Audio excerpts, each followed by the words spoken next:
video here over 4D. Again, this is not going to be on the learning check, but this video should take all of maybe 7 to 10 minutes here. So just watch it. We'll have a homework assignment after the learning check. But what we're going to be doing is basically the opposite of 4C. 4C, we started at a polynomial and we broke it down by factoring. Then we found the zeros. This way, we're just doing the opposite of that. So when we're looking at a polynomial, it says if b is a 0, right? So x minus b, right there. So let's just say hypothetically if it's 1, that would be x minus 1.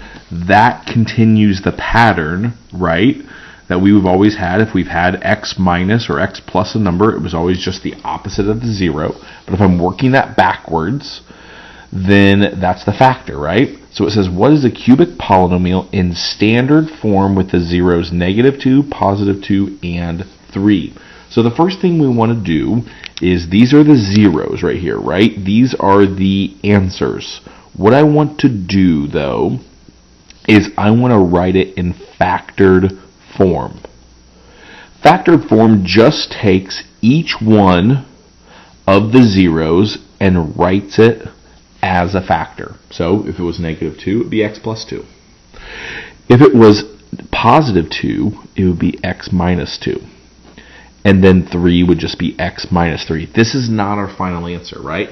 Factored form just shows that we have all of the factors right there, and it includes y equals. We must include y equals here in order to have it in factored form. The same goes for standard form. Now, standard form, remember standard form had 0 parentheses. When we were finding the vertex back in the previous unit, we always used -b/2a. We did that because there was no parentheses. So I want to simplify this expression to get the exponents in order, right? It doesn't matter which ones you multiply. I always like to pick certain combinations. In this, it would be the first two. But if you chose the last two, perfect. If you chose the outside two, that would also work. I'm going to choose the first two here, and if I multiply it, it's x squared minus 2x plus 2x minus 4, right there.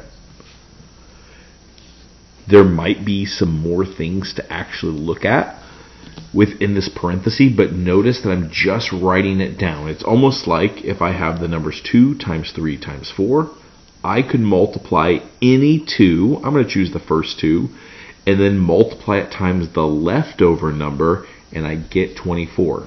Try that. I could multiply the last two, 12, multiply it by there. 2 is also 24. Multiply the outside two, 8. And then its answer times 3 is also 24. So that's the same idea right here. I'm going to simplify this first polynomial there. So it's x squared minus 4. X minus 3 equals y. I have to keep going. I go until there's no multiplication left. So x to the third, and then it's minus 3x squared minus 4x plus 12. This right here is in standard form, right? And so again, this is page 8 in the notes packet, right? Page 8. So that's one thing that we're doing, right? It's nice when it asks us to leave it in factored form. We don't have to multiply it all together, but there are times where it does ask us to multiply it, and that would be in standard form. Example 2 is a good reminder on 4e. I know that we covered it very briefly, but look at what the equation would be. All of my answers are in factored form here. And so if I'm looking at this 0 is at -3. At 0 and at 2. So if I'm looking at these things, -3, 0, and 2, I want to note that, if it's at -3, would it have to be x plus 3 or x minus 3? It would have to be at x plus 3. The same thing at 2. Would it have to be x minus 2 or x plus 2? Because it's at 2, it has to be x minus. So right now we're just left with a and b. The difference between a and b is x or x squared. Here's how I tell that right here. If I think back to the multiplicity, remember, if I had an odd multiplicity. That meant that the graph did not cross the x-axis at that number, right? So look, x plus 3 has an exponent of 1. Therefore, it doesn't cross, right? X minus 2, the same thing. It has an exponent of 1. I'm circling a 1 there. Every single term has an exponent. And if we don't see it, it's just a 1. Obviously, that's the case here for B as well, right? But look here. If I have an even multiplicity, that means an even exponent. The graph, right here, it should say it did cross. Even multiplicity, the graph does not cross. Okay, so I said that backwards earlier here. Sorry about that. But again, if it's odd multiplicity, it does cross. That's what it's showing there. But in even multiplicity, the graph does not cross, right? It's almost like it hits it and it bounces. Look at the exponent here. It has to be 2. X squared. See how it's almost like it's a parabola right at that number? Right? Parabolas, they bounce back at the vertex. And that's what's happening there. So if I have an even multiplicity, it's going to not cross there.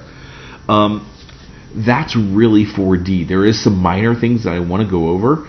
And this is the conjugate root theorem. And basically what it says is if I have a list of zeros, and let's just say one of them is 3. One of them is 4, right? So right now I have two different ones, one at 3, one at 4, and the other at the square root of 5. What the conjugate root theorem is saying is, oh, I could definitely have a polynomial where my answer is 3. And I could definitely have one where the answer is 4. But the only way to get a square root of 5 is to also have the negative square root of 5. The only way that that number comes about is if I had something where it said x squared minus 5. I could move the 5 over, but I'd have to square root it. So anytime that you see a number that's there in the square root, I know its opposite also has to be there. The same thing also happens with the number I, right? So if I saw the number 3i, that was because at some point it was x squared plus 9 equals 0. I could move the 9 over, and the only way I get 3i is if there's also a negative 3i. So the only time there has to be opposites if I see a square root or an I. Let's kind of piggyback onto that a little bit more here. So this top one, it says a quartic polynomial has roots at square root of 2 and 1 plus I. What are the other two roots? Quartic means just x to the 4th. Well, if it was square root of 2, wouldn't it have to be the negative square root of 2? Right, because we need the opposite. And then for this one here, 1 plus I, wouldn't it just have to be 1 minus I right there? That's the opposite of it. So we're only doing the opposite of either the square root or that I. Look at this one. A cubic, remember that's x to the 3rd. That means for quartic, I had 4 different answers here. Well, cubic, since it's x to the 3rd, I'm only going to have 3. So 5 over 2 and 3 minus 2i. Does it have any other roots? Well, I'm going to need probably one more, right? In order for it to be x to the 3rd. If so, what are they? So my question is this. Do I take the opposite of 5 over 2 or the opposite of 3 minus 2i? We only do it for square roots. 5 over 2 doesn't have to come from a square root, but 3 minus 2i does. So it's 3 plus 2i. That's the 3rd root right there. Last two, A and B here. What would the lowest degree of a polynomial be with roots of 0, 2i, 9, and 3 over 5? So there's 1, 2, 3, and 4. Let's think about it. Do any of them have to be conjugates? Conjugate means that there has to be a match, a pair with it.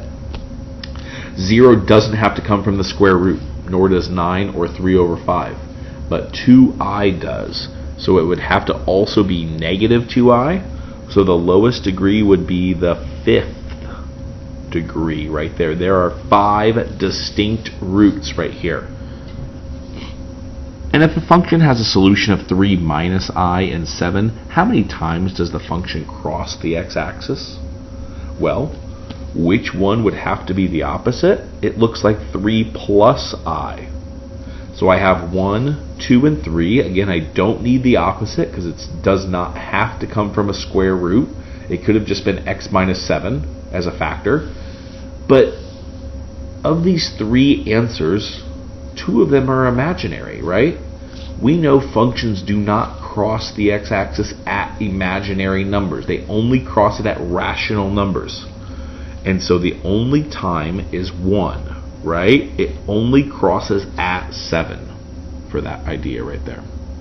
All right, we'll take a look at this here. You have some other kind of review activities leading into Monday. As always, shoot me an email with any kind of questions, and we can take some time Monday before the learning check.